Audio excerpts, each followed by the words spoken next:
says berries. I can think of one though, Chef Jason Parons. I missed ya.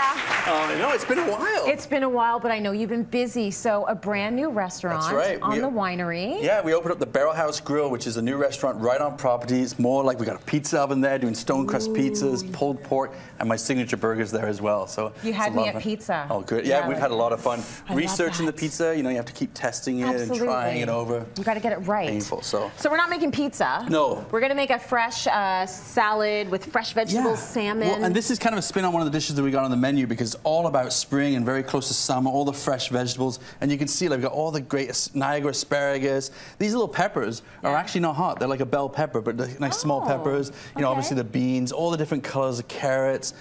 What I want to do with this recipe is say, take some salmon, take it to the next level, and then go to the market and buy every vegetable you can find. Yeah, just stick it in the salad. You know? Now's the time to do it. Oh, it just makes it so exciting and really capturing what's coming out of the fields. You know. So, but first off with the salmon, and I find, you know, in the summertime you don't want to go with big portions. So this is actually one portion, but I've cut it up so it's a little bit easy to eat, a little bit more approachable. So 2 little pieces. But what I'm doing is just taking lemon zest, and I've just julienned it up.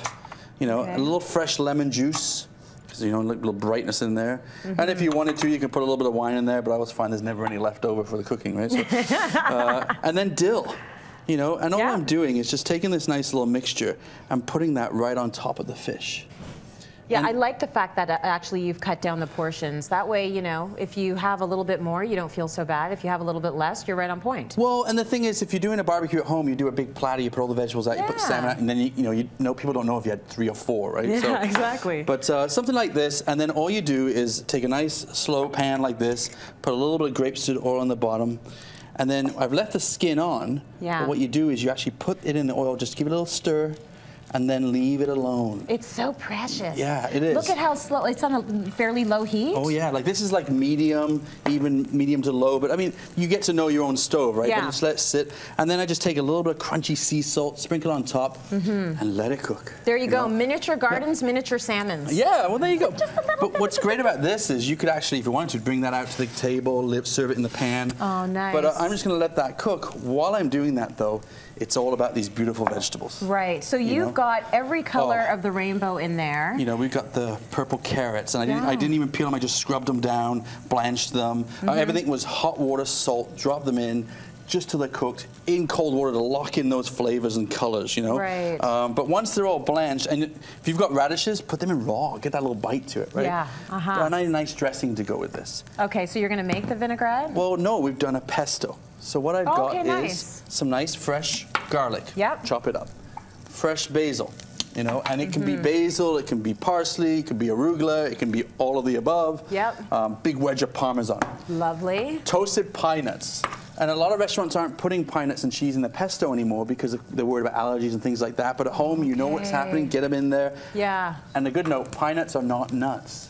Oh, no, what are they? It's a fruit. Seeds? They're fruit? Yeah, believe it or not. So, who knew? Yeah, so you can eat them if you have a nut allergy. Stop calling them nuts if they're a fruit. I know, it's crazy. That's just confusing. But it's like butternut squash, it's not a nut. Yeah, that's true. But what I've done is just literally put it in the mortar and pesto, and you can see the vibrant color of that. Oh, that looks good. Isn't that amazing? Yeah. Now, I poured olive oil into it, and you can do a pesto. It's a little thicker if you want it for spreading on bread. Yeah. But I've done it thinner because I want to make a dressing out of it.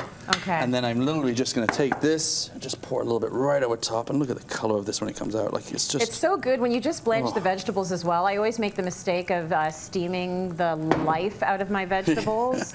It's not. They don't have the same color. They don't have the same taste, but also you don't get the same nutrients. Well, and I mean, my mom's not listening, so I'm safe. But go ahead, my mom would take vegetables, put them in a pot, and then would go out for lunch or something, or would go on, you know, go on vacation. Why and then are they we'd all come brown? back. It's weird. Well, and even then she'd be like, just a little bit longer, you know.